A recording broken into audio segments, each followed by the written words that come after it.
What's going on, everybody? John Eric Poli here with My MMA News, and today's guest will be fighting Rodrigo Nascimentio at UFC Vegas 60 on September 17th. Pleased today to be joined by Tanner Boser. Tanner, thanks for being here, man. Really appreciate the time. Looking forward to today's conversation. Thanks for being here. Thanks for having me, man. Yeah, man, no problem at all. So let's back up actually a little bit and kind of paint the picture for everybody as we lead into this fight. So we'll back up to your last fight, win over Ovince St. Preux, get a big knockout there. That was probably had to be the biggest win of your career. Just talk first about that moment and what that was like for you. Well, it was the biggest win, maybe name wise, but I don't consider it the biggest win of my career. But to me, the biggest win of my career is Felipe Lins. Okay, so obviously you said it was biggest name, not the biggest. Why would you say that the other victory was maybe bigger than Ovince St. Preux? What was the reasoning behind that? Because Lins came out of the PFL, he'd won the $1 million tournament. He was a massive signing. He was a big deal when I beat him. Ovince St. Preux has got a big name. He was a title challenger, and he's a good veteran. But to me, at the time, the biggest win was Felipe Lins. But yes, OSP is the biggest name I've beaten. I gotcha. That makes sense there. So since though that last victory, there's been I believe like three cancellations when you had fights coming up. I know there were some injuries and whatnot. So just kind of explain what's kind of happened over the course of your career since that point with injuries and whatnot. Well, I was supposed to fight in December. COVID-related things canceled that fight, and then I was supposed to fight in April, and then one of my opponents got injured and replaced, and then I got injured and dropped out of the fight. So now I'm ready to get back in there. Finally, it's been over a year, and it's very frustrating. That two little bouts of bad luck, and that's it. No, I haven't fought in over a year, but I'm ready to go now. Mhm. Yeah, I was gonna say, like, I mean, what's kind of like the mindset too coming off of all that? Because it is indeed frustrating, right? You have the whole COVID thing was in our reality a pain in the ass for so many different reasons. Then have something like you said, like in April, first an opponent pulls out, then you have to pull out. I mean, it just sounds like the most like a very difficult thing to go through in a career like that when you have two big opportunities coming up and have to have something happen. It's annoying, but you can't do anything about it. All I can do is make it to this fight now and fight. That's it. So, how have you used this time then to? I know you said you had an injury, obviously want to heal up, but I know even though you haven't been competing, I'm sure you're still obviously in the gym every day, working, getting better. How'd you use this time to improve as a fighter, even though you haven't actually been inside the octagon? I'm always training and I'm always getting better. Is there specific things that I'm working on? Yeah, I guess sometimes, but it's not like this time off is some sort of, oh, I've been working on this and that. Like, you got to compete to get better. And Nascimento hasn't fought in over a year either. So we're both just going to be getting back in there. And I guess you guys will figure out who got better and who didn't. So let's talk training camp right now. Obviously, you said you're in the gym right now. Just talk about how your camp's been going. Fine. It's good enough, man. It's the same as it is. I'm working hard. I train twice a day and I'm ready to fight.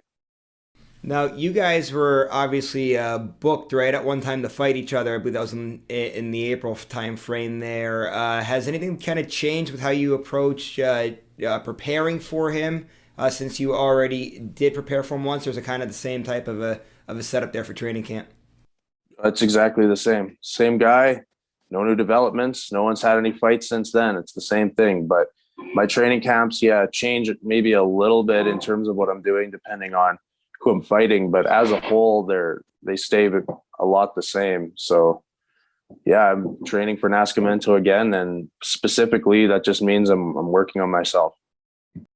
Tell us about him a little bit as an opponent, just kind of what you've seen out of him from scouting him now for quite a bit of time and what you're kind of expecting on fight night. He's solid all around. You know, he's a decent striker. He's tough. He's got heart. He's got okay wrestling, and he's got good jiu-jitsu. He likes his submissions. He likes ground and pound. He's good at it. He's a solid all around guy. He comes forward, but he's certainly nothing I haven't seen before. So we discussed it earlier, right? There was some timeout of the octagon there. What's the game plan, obviously, going forward? I know step one, get a win here, but since you missed some time, is the plan to stay very active or as active as you possibly can here in the future? That's always my plan. So hopefully I can actually bring it to fruition this year a little bit. Maybe get in a second fight if all goes well this one. So I did see on your Instagram, I thought it was pretty cool. You got to do some commentary work for a couple things on UFC Fight Pass. I like getting on the mic and kind of being on the media side of things, maybe for a change, as opposed to always being the fighter that's getting interviewed. Yeah, I was a commentator for Unified MMA. It was fun. It was a good time. I liked it. Not doing like interviews, like not media, but yeah, I was just a commentator. So do you hope to do maybe more of that in the future there? Was it an enjoyable experience that you hope to do again? Yeah, it was, but most unified cards, I have a bunch of teammates fighting, and I'm in a lot of their corners, so I won't do it if I have guys fighting. I didn't have anybody on that card. It was in Calgary. Most of the cards are around Edmonton here.